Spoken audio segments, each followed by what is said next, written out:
What connects China's systematic abuse of human rights with the Tory party's commitment to a global Britain post-Brexit? The answer is Hong Kong. Even before the protests of recent months captured the world's attention, China's erosion of civil liberties in Hong Kong and its sprawling security presence meant that the rights and freedoms which the UK is treaty-bound to defend had slipped into a perilous state.Now. As the protest movement hardens its resistance, locals are braced for retaliation by the communist regime against which so many have demonstrated. Here in the UK, there are growing calls for the government to take a more proactive and supportive position.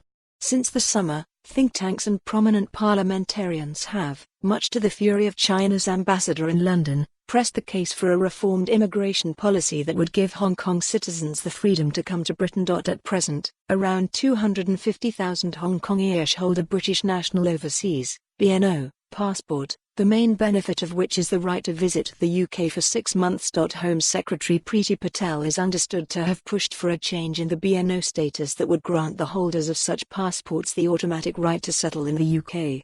According to reports, Patel has spoken of the moral imperative to allow those who fear for their lives or liberty to escape the former British colony without the threat of being sent back after 6 months. The Home Secretary knows how valuable a helping hand from Britain can be. Her own parents fled Idi Amin's Uganda as ex-British citizens and settled here.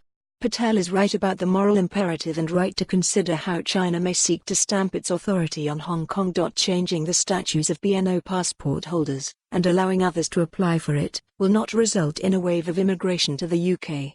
It will, however, give support and a possible escape route to an oppressed people whose fragile rights we have pledged to uphold. The Home Secretary and her officials believe that creating safe passage for Hong Kong-ish would make a statement about the kind of country we seek to be as we leave the EU. Alas, Foreign Secretary Dominic Raab is, according to the Sunday Times, blocking the Home Secretary's plans on the grounds that it would antagonize the Chinese. Let us hope that if Patel remains at the Home Office after the 12th of December, she wins this important battle. Main image, Getty. For more on this story, visit the news article link.